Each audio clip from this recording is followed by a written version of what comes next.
Okay, tēnā koutou katoa. Morena, thank you for coming out this morning.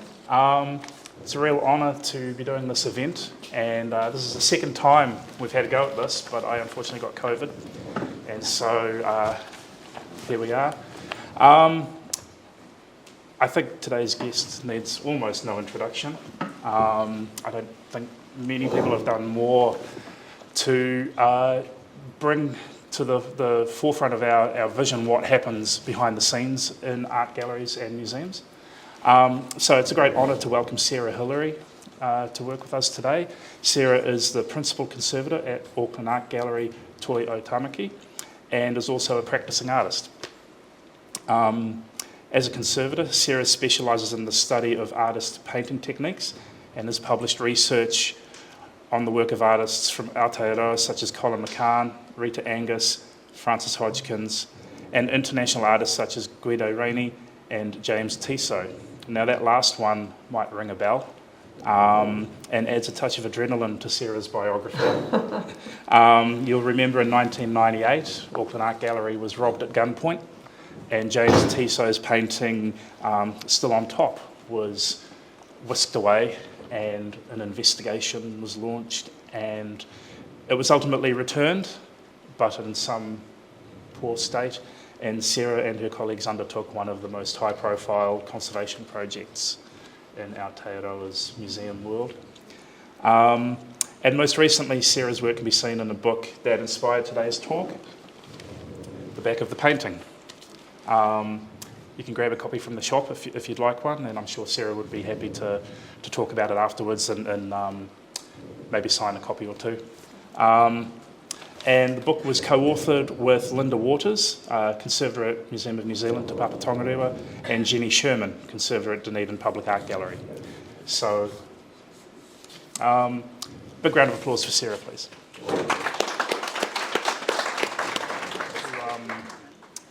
Sarah's going to introduce her work and talk a little bit about the book, and then I will talk us through some Len Lye paintings and ask Sarah for some of her insight into the things that I've located on the back of paintings and what they mean for curators and for conservators.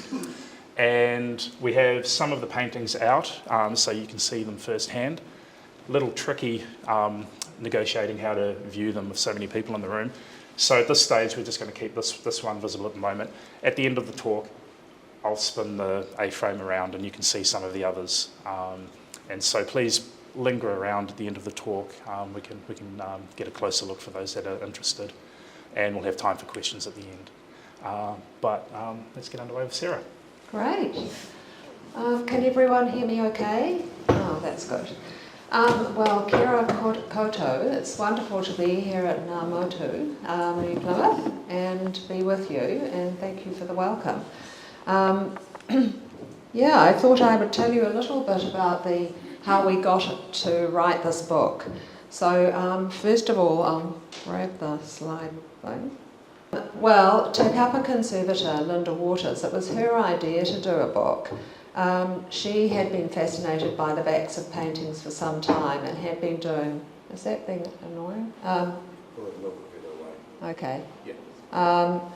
It had been doing a bit of writing about them because she realised that looking at the backs, people often couldn't really see anything interesting about them, and an example was this Flora Scales painting. You can see on the back there's some sort of stray marks, and she thought that most people would just think it meant nothing. But to her it meant a huge amount. It gave her a lot of information about the artist's practice and how the painting was, how it was painted, then abandoned, and then the back used as a work surface. You can see the outline of other paintings before the front was reworked and signed for a second time. And so the artist was taking her time to complete the work. She was reconsidering it during the process, and then she was also avoiding waste, so using it as a working surface. So Linda talked to Nicola Leggett at Te Papa Press. That's Linda on the right and Jenny on the left. And then she contacted Jenny and I and asked us if we'd like to be involved. And so this photo was taken when we first got together at Te Papa to discuss the project in more detail. And it seemed like a great idea at the time. Even at this point, we weren't sure it would really actually ever happen, because even though we think conservation is fascinating, not everyone else does, and certainly publishers. It's quite hard to get them interested in a conservation publication. But we three authors have been working in conservation for a very long time and have known each other for quite a long time as well. So I was just going to give you a bit of background about that. There's Linda on the left. When we were students in Canberra, we went and studied conservation in Canberra together, and this was the student magazine, Linda looking very serious, in 1981. And she had completed a degree in fine arts prior to conservation, and after our training she went off to work at the National Gallery of Victoria, where she was the Conservator of modern and contemporary art painting before she came to work at Te Papa in 2014. She's actually retired and gone back to Australia now, earlier this year. And then I met Jenny Sherman. She had trained at the Conservation of the Institute of Fine Arts in New York University, and we met when she was a courier for the Rembrandt to Renoir show. See the catalogue here, from the Fine Arts Museum of San Francisco in 1993, before she moved back to New York to work in private practice, specialising in old master paintings, and she also taught conservation at the New York University. And she's been working at the Dunedin Public Art Gallery since 2007 as the sole conservator. And I completed a BA in art history at the University of Auckland before completing a Master of Applied Science in Canberra. And I returned to the Auckland Art Gallery to do an internship and have been there ever since, although I have done some other stints, internships and placements since that time at the Getty Conservation Institute and the Tate. But this is actually one of my favourite photos of me. I look absolutely dreadful, but it's actually taken at the Govett-Brewster. No, have I got the date? In the 1990s. And I was looking at works in storage, and the press photographer took this dreadful photo of double-glassed, four-art glassed me. And I look like E.T., but anyway, it's rather good. I have specialised in 19th and 20th New Zealand painting, but have also worked on some of these major international projects, like the TISO, when we were jettisoned into the limelight, which was a bit of a shock. We hoped that the book would slightly shift the perception about our work, and we had a few major points. And one of those was that paintings aren't just the image on the front, they're three-dimensional. You've got one here, you can see the back. There's so much information on the back. And it tells us about how they were made up, and quite a lot about their unique histories. So for conservators, the back is just, being able to see that is so essential. And that conservation contributes to understanding about art. We don't just, work away fixing stuff. We work with the curators to flesh out the narrative about artworks and contribute to the understanding about them. And so that's not as well. The kind of research we do informs our treatment and enables us to give advice about the proper care of them as well. And also, conservation isn't a static profession. We have to keep learning and developing our techniques, but also there's a lot of scientific discoveries. There are changes in cultural and political views, which we all know have an impact in everything we do. And so conservators don't work away in solitary studios, with using age-old techniques. They have to collaborate. That's very important, and that's why I put this these slides up. You've got Linda on the left and Jenny on the right, and Tiana from Te Papa, at a workshop that we had in 2020 on the cleaning of acrylic paintings. It's a very complex process, and so a conservator from the Tate had come out to give the workshop. And then on the left, we've got Joyce Townsend from the Tate, who's a conservation scientist, and I worked with her.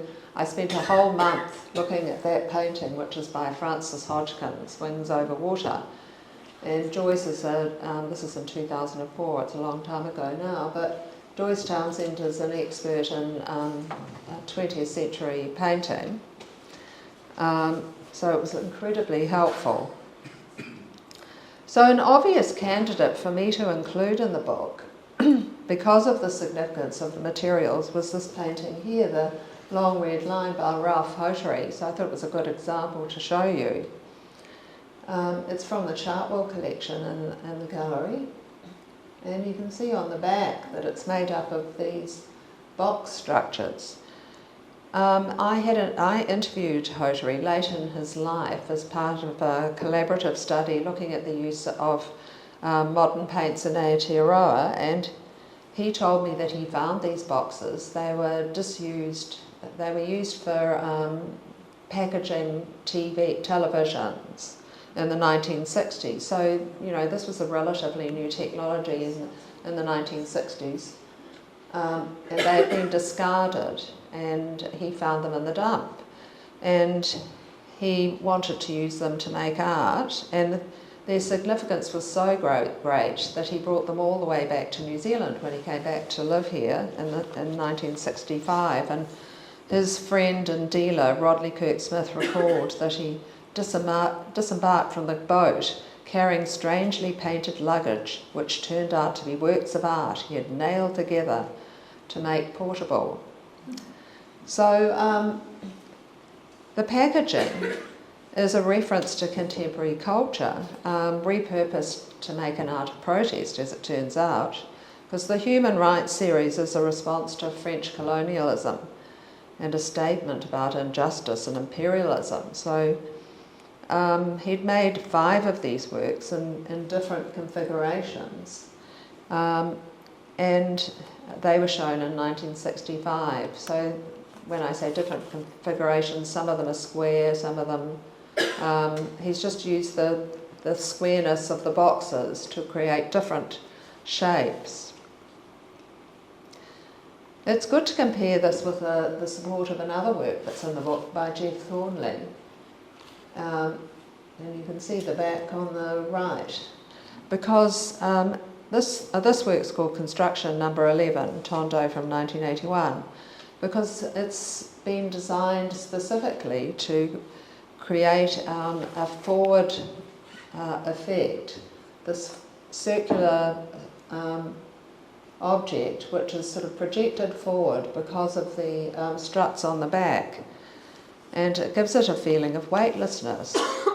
So the shape of the packaging in the Hotere dictates the shape, whereas Thornley has made his support to precisely suit his concept. So it gives us quite a lot of information about what's going on in the artwork when you can compare these two. When I was talking to Hotere, another comment that he made was about the paint on front. He said he used PVA glue and pigment for the paint. Here's me examining it up close. This was very popular in London in the 1960s because they were trying to break away from traditional methods of painting. And it was also used by some artists in New Zealand, such as Colin McCahon. But Hotere wasn't particularly satisfied by the results, as it was possible to see the brushwork. It's a bit hard to see here, but you can see the brushwork. It's not very smooth, because he wanted a really impersonal finish. And this was achieved with his subsequent works, where he sprayed car lacquer on to achieve a high gloss and painted on a much smoother hardboard. So this is a picture of him with his his spray can and sanding up the top, sanding down the paintwork, and it's brolite lacquer. And this is the detail of the surface, it's much smoother. And this is an example from the book as well. So you may ask, why do we go to so much trouble to find out what paint has been used?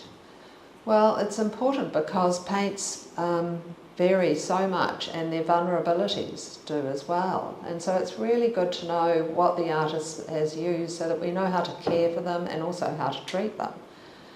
So another example is a painting by Colin McCahon, Will He Save Him? And you can see the back of it on the right, which actually has the beginning of another painting, which is also very common with these works. But it has information, quite a lot of information about the title, when it was painted, what number it was in a particular exhibition, the cost, but also it says Solpar. And that was the paint medium that he refers to, which was an oleoresinous paving paint that was a favourite of McCahon's.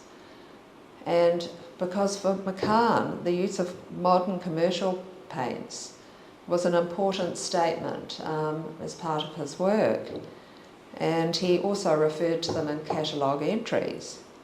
And this was because the idea that revolutionary art should be made from products of modern industry was something that was going around at the time, and was an idea suggested by David Alfredo Siqueiros, a Mexican artist whose works on at the Auckland Art Gallery in the Frida Kahlo and Diego Rivera show at the moment.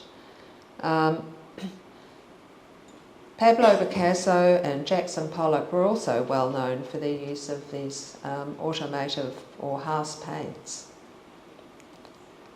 Unfortunately though, the use of Solpar by McCahon has meant that these works are very vulnerable to heat. And so I have also done a study looking at why this is cracking on another painting that was kept in a private house for many years in a very hot, quite a hot house. It backed onto a sunroom, this particular wall that it hung on, and it developed this terrible cracking. And so we did do a study looking at why these cracks had developed, and looked at a variety of paintings, ones that had cracked and then ones that hadn't. And the ones that had been kept in private homes had cracked really badly, whereas the ones in the Auckland Art Gallery that had been kept in air-conditioned, good environment, were all in fine condition. So, it's really useful to find that out, and so that we can warn people who have paintings from this period. If they want to look after them, they need to worry about the heat. So I also have included a few examples of other works by Jenny and Linda, and this is one by Beatrice van der Velden, which Linda included, because it was an example of how artists can make changes to their own work. So if you look on the back, you can see there's some of the paintwork continues around the tacking edge, and for some reason there's a little, I'll show you the next detail, you can see that there's some sort of feminine fabric in the lower right corner, and that's because apparently the sitter had a divorce and he got rid of the past wife, and so it became a single portrait rather than a double portrait. And then there's also a number of entries about the effect of conservation. Conservation, we do try to do the best thing for artworks, but approaches to conservation have changed over time, and today we tend to do much more minimal work than they did in the past. And this panel painting attributed to Brune, The Birth of the Saviour, has cradling. It's called cradling on the back. And so the panel has actually been thinned because there might have been some warp to it. And they've thinned it down, and then they've put these wooden struts on the back to try to keep it flat. But the problem is that there's quite a lot of stress built up from this kind of work, and it's caused cracks on the front. So it's not an approach that's done today, but it's very invasive. And this is another example by Jenny, where on the back of this panel painting by Veneziano was mahogany wood, which you wouldn't have expected. It has all the old labels too. It looks really amazing. But if you look on the side, you can see the original panel has again been thinned and then glued to this mahogany panel. So it's quite a drastic treatment. But Jenny also includes this one here after Paul Brill, which she was very excited about because it had the original panel on the back, nothing had been changed. And it also had the original, I think this must be the pointer, yeah. It has the panel maker's stamp on the back, which is very exciting because there's a lot known about the panel maker's stamps, and it also enables us to be able to date it. So that's another version of it. Oh, anyway, you can see this is the one on the back of the attributed, well, after Paul Brill, and then this is another version. Anyway, so it's been a wonderful process doing the book, and I'm so glad that you were all interested enough to come along and hear us talk about it. That's fantastic. So we really hope that if people read it, they'll get a broader understanding about conservation, actually. So thank you.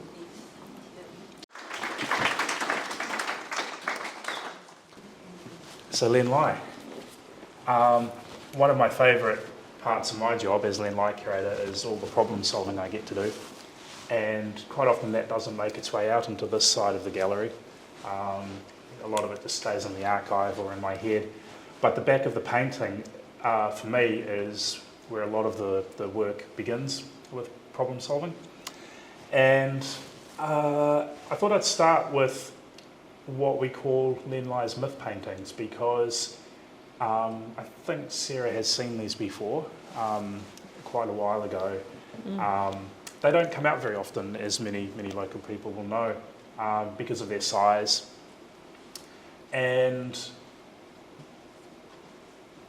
they were made by Lye in about 77 through to 79.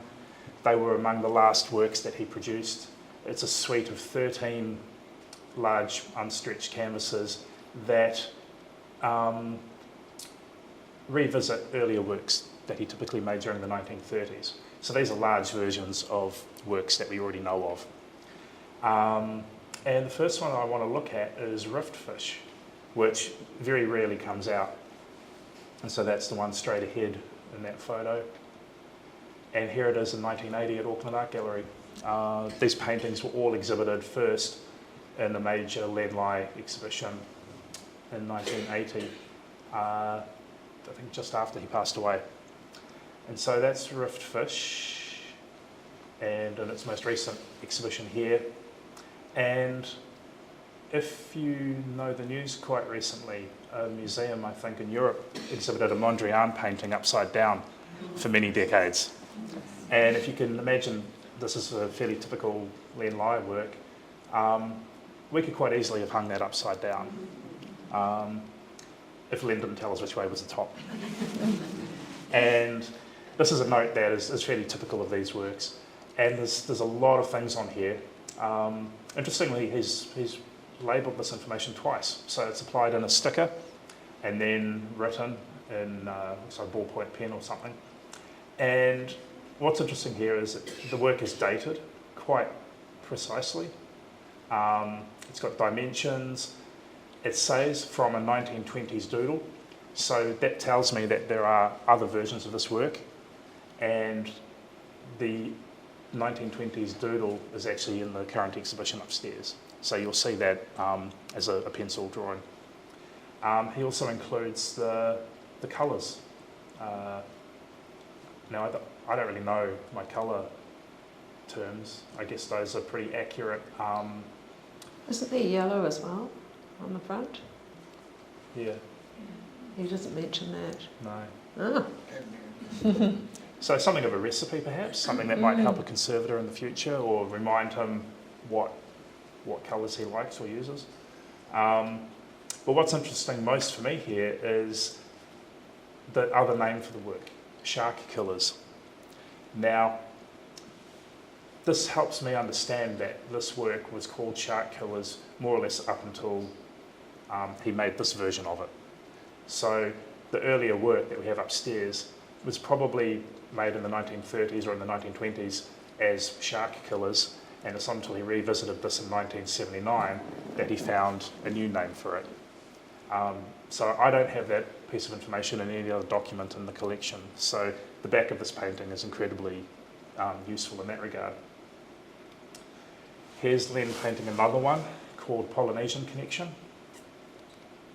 It's on the left in this photo.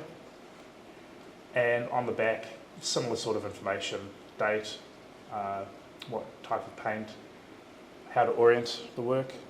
Very, well, not so much important in this work, but helpful. And then another label, which if we zoom in, is just some information about the context of the work and the sort of philosophy behind it, talking about the old brain and his interest in sexuality, and that he read something in the San Juan Daily Star in Puerto Rico when he was making this work in 1979.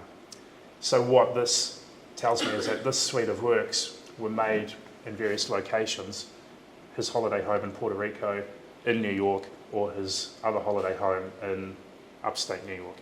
So to be able to have some confirmation of what country these works were made in just helps flesh out his biography for that period.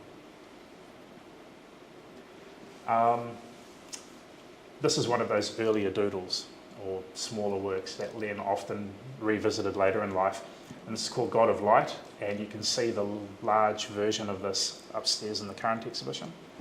And this was a version made in 1933, and it was exhibited in the 7 and 5 Society exhibitions. So this would have been more than likely in an exhibition alongside work by Francis Hodgkins. They were both the New Zealand artists in the 7 and 5 Society in London. And fairly typical of Len, he wrote on the back. Again, more explanation of what he was doing with his old brain thinking. And he scribbled this on in red ink. Because it's on paper, you can see the image creeping through from the other side. And I guess, I don't know, it looks to me like this might have been stuck down on something, like some sort of glue or something has been applied, and this has been pasted into a scrapbook or something and come loose. I'm not sure, but certainly a lot of issues on the back. And I picked this work to contrast with the previous one because in the previous one Len had just sort of scribbled some notes very offhand, but in this work called Fern People he's written on the back, and it's much more composed because he's used 3 different pens and inks to do it. So there's, I guess, an artistic element in the way that he's written the sort of narrative onto the back of this work, explaining what the Fern People painting is all about. Again, you can see the date, an indication of where he made the work. It's not a great photo, so I can't quite transcribe what he's written there, but it's a narrative about the mythology happening in the painting. And this is a work that we actually have out today, King of Plants Meets First Man. It's a very important work in one of his more well-known paintings from the 1930s. Here it is in a recent exhibition. And here's the back. There's a lot going on here, and the first thing is Len used bits of plywood to paint on, and effectively just scrap wood that he would find. It was never in pristine condition. This one appears to have a painting on the back. It looks a little bit Lenish in its design, but I can't say whether he found it like this and for some reason this thing was painted that way, or if he applied that himself. We just have no information. But the other bits on here that interest me is the number 163. I never really thought too much about what that meant until yesterday, and I was trying to think it's quite a high number to just have casually written on the back of a painting, and none of his other paintings have that, anything like that. And then I realised that this was in the International Surrealist Exhibition in London in 1936, and I remember there's about 300 works in that show, something like that. This is probably an indication that it was the 163rd item in the catalogue, and that's exactly what it was, except the work's got a different name. And so one of the curious things is that the work called Jam Session is actually what we know as Snowbirds Making Snow, which is one of Len's famous paintings. And that work was meant to be in the show as number 163, but it wasn't. This work ended up in the show at the last minute. So it's not the greatest revelation what that number means, but I do like the idea that perhaps somebody from the hanging committee, Roland Penrose or somebody like that, just casually scribbling on the back of Len's work back when curators could do that sort of thing.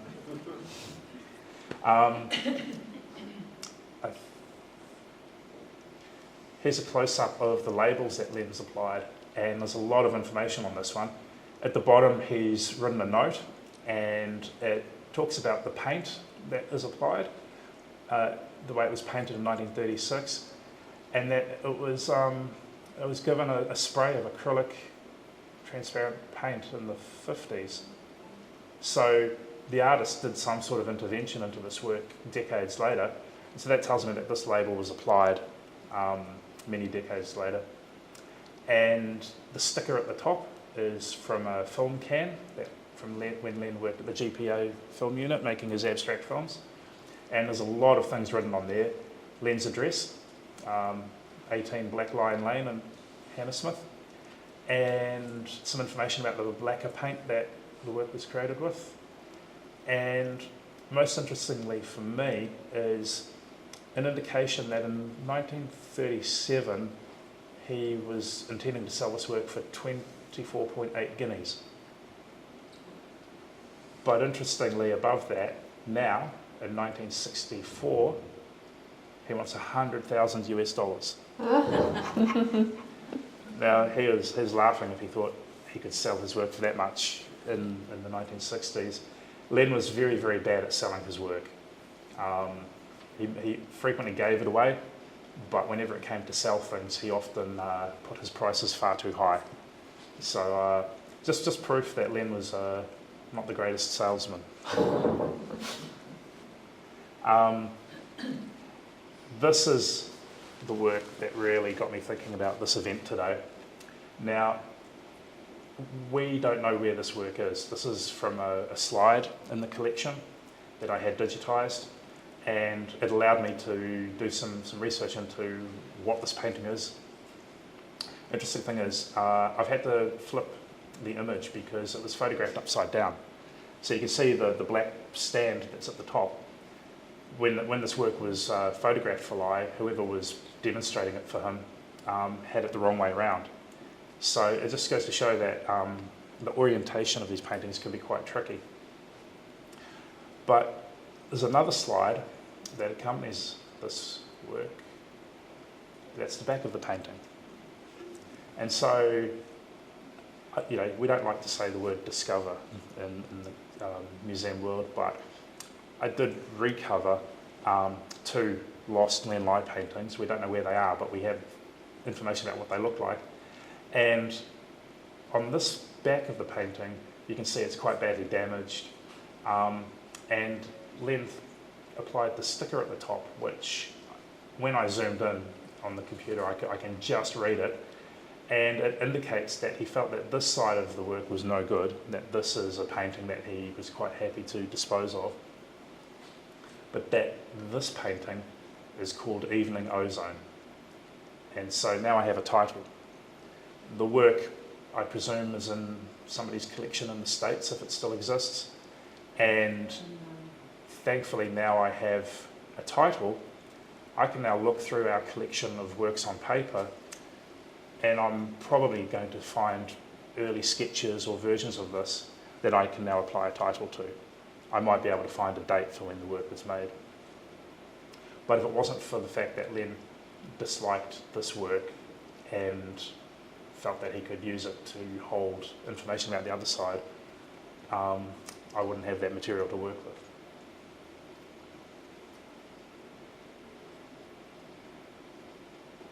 Ice Age is a work that was in the recent exhibition upstairs. It's a work that I haven't seen that often in my time here at the gallery. It's only been curated into one exhibition. And here it is in 1940 in an exhibition in London called Surrealism Today. It's the work more or less in the centre. And here it is in the recent Rainbow Dance exhibition. This one's interesting because it gives me more problems than it solves.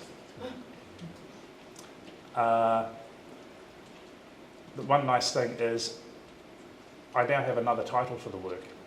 At the time, Len also called it As in the Arctic I Sieve the Sun with Thoughts.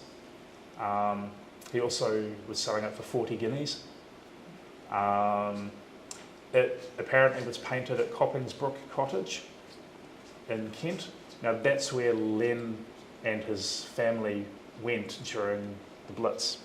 So they left London and went to live in the country. And so the indication is that Len painted this work there. But he's dated it 3 different times. And the only thing I know for sure is that it existed in 1940 because it was in that exhibition. This is typical of Len in that any dates that you do see on the paintings you have to take with a grain of salt. And so this work is dated to 1936, to 1939 and to June 1940.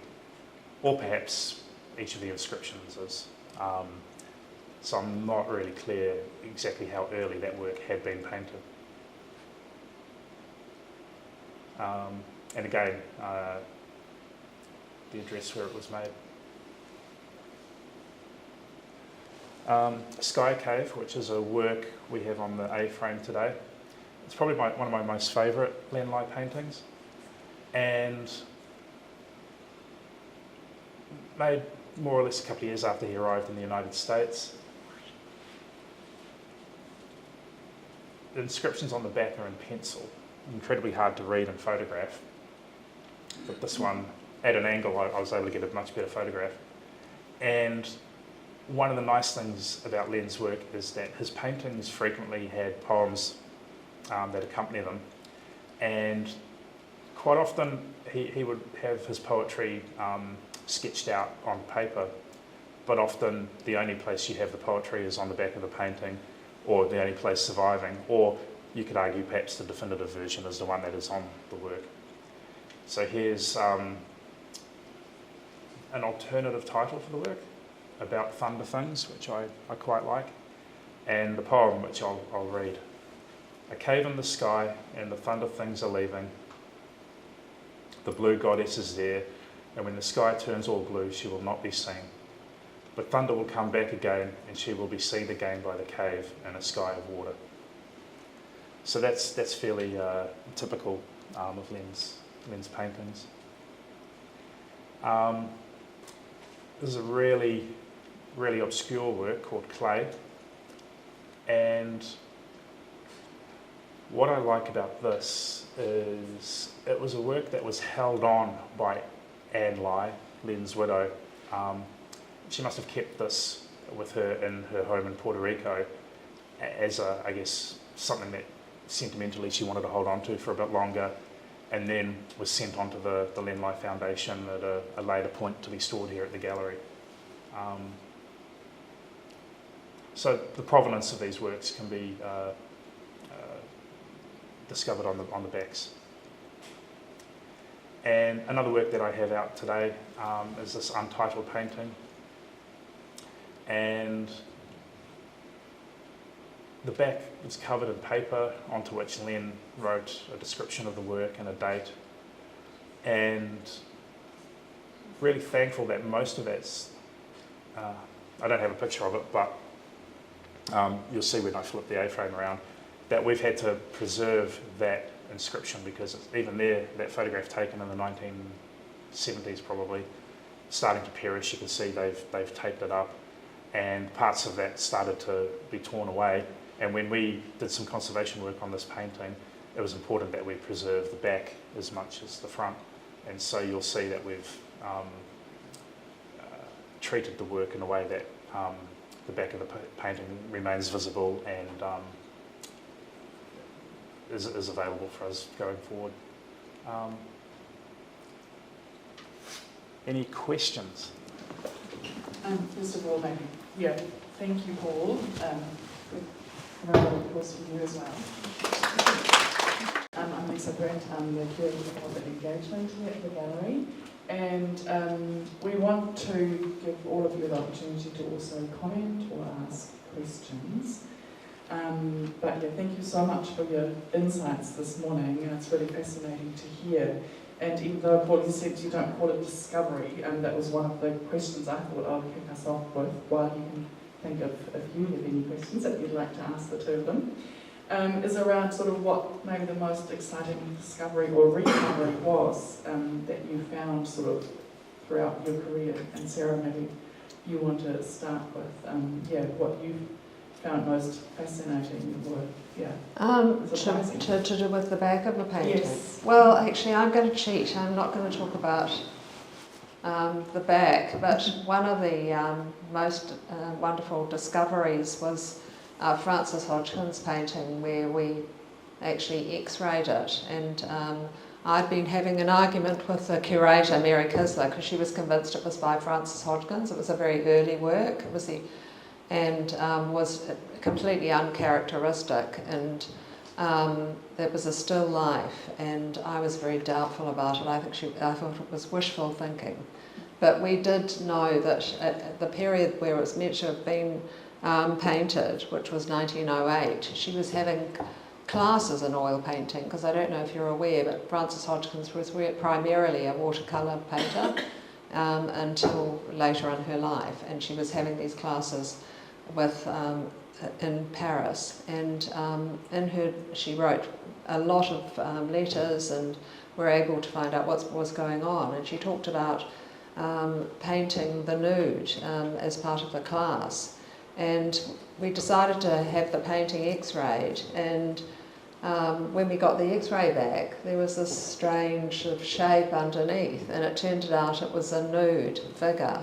So it wasn't the back, but it was under the paint. And so Mary was absolutely delighted, because that sort of confirmed her theory that it was painted at this time. So,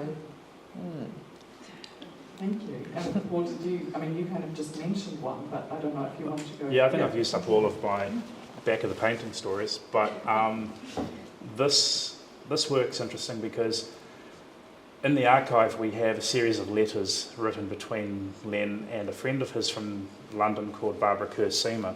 She was a photographer and a friend of a lot of artists, and they were having a back and forth in the 70s, sort of ridiculing the notion that Len was a surrealist artist. And it's always, I found it interesting that for an artist who didn't really want to be known as a surrealist, he was in every surrealist exhibition he could get into. So, he was having a bob each way on that one.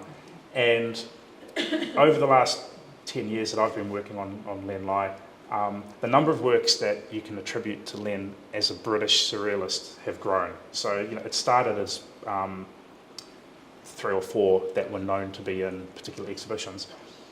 And this work comes into that because there's a letter that Len wrote to Barbara where he says, I lent a nice little green, delightful painting to a Marxist exhibition, and they never returned it. Oh. And so I immediately think there's a new lost Len Lye work out there to discover. And my first thoughts are, little lovely green painting has to be the one in Te Papa. So Te Papa have a beautiful 1930s painting called Life Under the Sea, and I would argue is one of the best paintings by Len Lye. And I thought, wow, that painting was the one he's talking about, and it was in an exhibition. And the exhibition he's talking about is the Artists International Alliance exhibition in 1937, where an exhibition was held, and there was in support of the war effort in the Spanish Civil War, and Len contributed a work to the surrealist section of that exhibition. And I thought, okay, Te Papa's painting must be that one. And then I was listening to some audio recordings that we have of Len talking about his work, and he talked about a painting called Shark Killers that he lent to a Marxist exhibition and never got back. So now I thought, okay, Te Papa's off the hook now. It's this painting. And so knowing that a version of it was made in the 1920s and 30s, the drawing was upstairs, I now know that this is the lovely little green painting that Len was talking about, because I know it was called Shark Killers and it later became Rift Fish.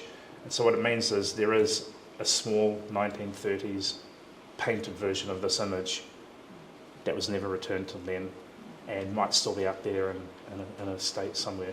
And has different colours. Yeah. Well, more or less green, but somewhat similar to this. Mm.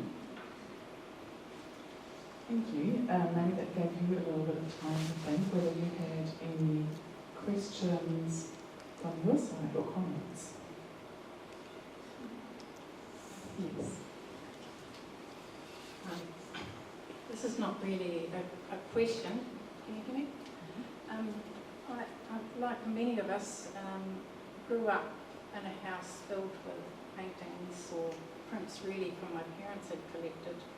Meant nothing really to me until I inherited them, and I was so thankful when I turned the painting over, because I don't know where they all came from or what they meant. When I turned them over, many of them had what the title was, where they came from, their dates and everything. And I urge you, if you're in the same position as me, put something on the back of the painting so that whoever gets them after you pass, they will appreciate their origin.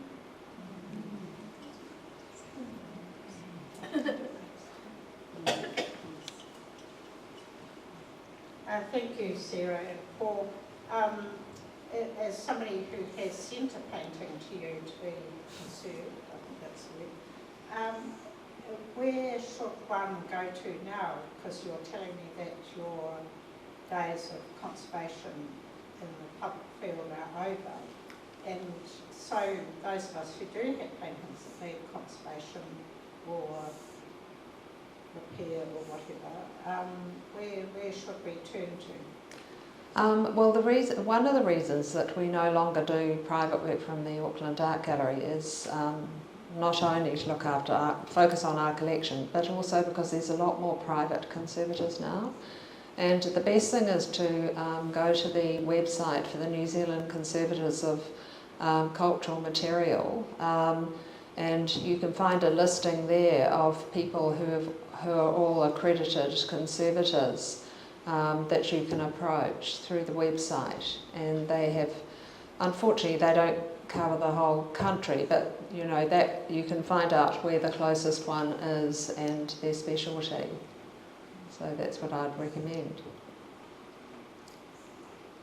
Anyone else would like to ask some questions or some comments for Sarah? Hi, Sarah and Paul. I want to ask quite a nerdy question of you, Sarah. What's the most complex conservation project you've undertaken, like either at the gallery or privately? Right. Well, I guess the Tiso was particularly complicated because we don't normally have treat paintings that are that damaged, but many of you, or some of you may remember that it was stolen at gunpoint, and the man threw the painting which was glazed, on the ground, and the glass broke and, cut through the front of the painting. And he jemmied it out of the frame, threw it on his, ran up the building and threw it on the back of the motorbike. And then later on, he decided he was going to try to take it off the stretcher so he could roll it up. It's that crazy idea that a painting that's over 100 years old might survive that kind of behaviour. He cut around 3 sides and then realised it was all going to fall off, so he sellotaped it on. And so it was in the most terrible condition. And also, and as I was saying before, we were really in the media spotlight. There was journalists wanting to watch every move, and so we had to really think about it before we started treating it, because if you start doing something, you could end up in a corner where you couldn't go back and can't go forward without causing damage. So we had to do a lot of research before we even started, to find out what was going on and work out the best approach. And it was a fascinating project, and it really was a collaboration with other people, and involved repairing all the tears and filling it, and finally the massive retouching. But it's a very interesting process. And I have to add that before we got that project, we only had the tiniest sort of pigeonhole. I don't know, this is where the mail ends up in an institution. In the old days, you used to have a little letterbox, and as a consequence of being media stars, we got this really big pigeonhole. So we felt we'd really made the big time. The media spotlight on conservation sort of continues at the moment with protests against climate change deniers, and the protests that are targeting old master paintings with hands glued on and tomato soup thrown on them. Yeah. And I mean, the argument is that it's all well planned and these works are well protected and glazed and all those things. But again, how close are these protesters treading to catastrophe with these works? Well, I think there's been a recent document published by museum leaders saying that they wish they wouldn't do it, because it can cause damage, it causes a huge amount of work, and they just wondered if there wasn't a better way of protesting about these things, which are valid, things to talk about. But it's making everyone on edge about their artworks, because we just don't know what's going to happen, and it could easily damage things if they made a mistake, or they're certainly damaging the glazing, which is very expensive, and there's a whole process that has to go through, and sometimes they've glued themselves to frames as well. I think I hear you, but I think it'd be great if there could be a different way of doing it. Personally, I feel that way anyway. I was actually going to say to you, Paul, you know how you had several dates on the back of the painting, and you were wondering about that. I wondered whether he altered it each time, and so the actual painting spans quite a period of time, because we've had that with McCahon, where he's had a series of dates, but he usually just does it in one. We'll put the original date and then the last date, but it may be that he just went back and did a bit of changing. I think that's likely, because this is a very unusual painting in that he's used stencils to create the imagery, and it's largely a counterpart to his filmmaking at this point, which used stencils to apply the images. So I think it's highly likely that it probably evolved with additional pieces added, and suddenly he had to make all of those stencils one by one in order to make the painting, and it might be that it was produced over a 3-year period. And also with the earlier versions, were they watercolours? That often. Yeah. 1930s watercolour of God of Light. Highly likely there would have been a larger version. That's an A4 size work. It's probably another painting around the same time. Endless pencil sketches, and then later in the States he would have remade it in felt tip pen, and then ultimately in oil and mixed oil and acrylic work that's upstairs right now. So Len wasn't a prolific painter, but he painted the same thing many times. And then you mentioned lacquer. And what date was that work from? So this work is 1936, and so the circular label says lacquer paint, and then Xylon lacquer spray, Krylon. Right. Oh, well, that's really interesting. So that's probably an oleoresinous kind of paint, but who knows? Sarah, can I ask you how you even got into conservation? I mean, how did it all kind of start? Well, I was doing art history at university and thinking about, what I could do. And I'd always been interested in making things as well. And I heard about a conservator who was working up at the Auckland Art Gallery. And so I went up and met with them and volunteered. In the end I became a volunteer and did sort of little paper repairs and things like that. And then, and eventually I just applied to go to this course in Canberra.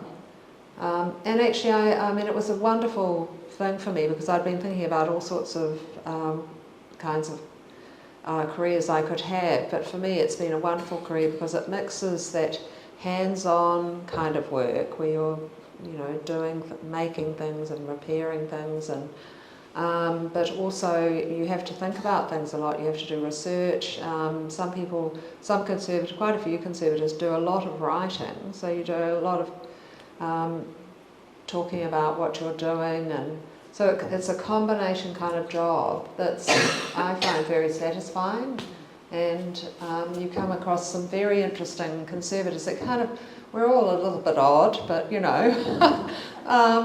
you can always get a conservator, they can make anything, and also they tend to have very good senses of humour, which I always think is essential in any job. Were there any more comments or questions? If not, Paul, can I hand over to you, and we can also kind of invite people. Yep. I was just going to ask Sarah one more question. Would you be able to talk about the project you're undertaking in Nepal? Oh, okay. Well, this has nothing to do with conservation at all, although it does relate to the fact that I've worked in museums for nearly 40 years and with exhibitions, and so I'm working on this project in the Everest area of Nepal because of my family connection with Nepal, from the Hillary family. I've got a connection with Nepal, and the local community in this village of Kunjum and Kundi have asked that the first schoolhouse that was built there in 1961 by my father, could they turn that into a museum or visitor centre to celebrate all the work that's been done by New Zealand and Nepal together through the Himalayan Trust in this centre. And so that's what we've been doing. We've been working on it for quite a few years now with the Himalayan Trust Nepal. And it will open next year, which is the 70th anniversary of the Everest ascent. And it will include, it's really focusing on education and the impact that education had on the area, and celebrating the wonderful successes of the students, but also we're also talking a bit about the environmental work that was done, setting up the Sagarmatha National Park to preserve the flora and fauna and reforestation and other sort of projects. So there are displays and videos, and interviews and film, and even a model. There's a model. Anyway, so it's been quite an interesting project, working with a community when you're working online a lot of the time, and they've had their vision and we've had our vision, and we've managed to meld them together. So it's got a lot of interesting extra things which are amazing. So if you get up there, go and visit it. It'll be open from May the 29th next year.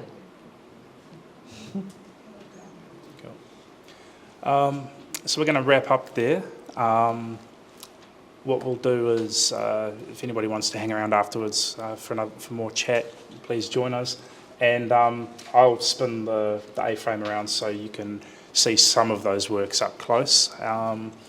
But other than that, I'd just like to thank Sarah for coming down in this horrible weather, although it's getting better, and helping us shed some light on what happens behind the scenes in museums and behind these works. So thank you.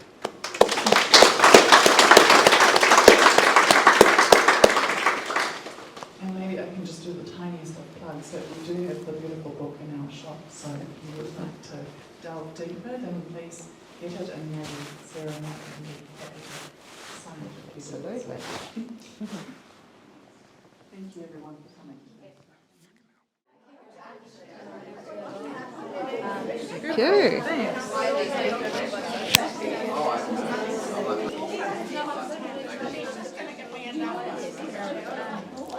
So we've actually done conservation on the frame most recently because it wasn't well done. So we've had that reinforced rather than having a new frame commissioned. Paintings around to see what's on behind.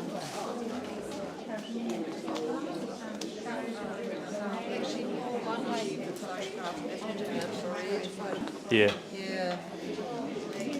I think that's quite easy with digital cameras these days. Oh, really? Oh, okay. Sure it does. Well, you should look into it. Yeah, no, it was really great. We took a lot. Auckland radiography, and they've got a digital X-ray.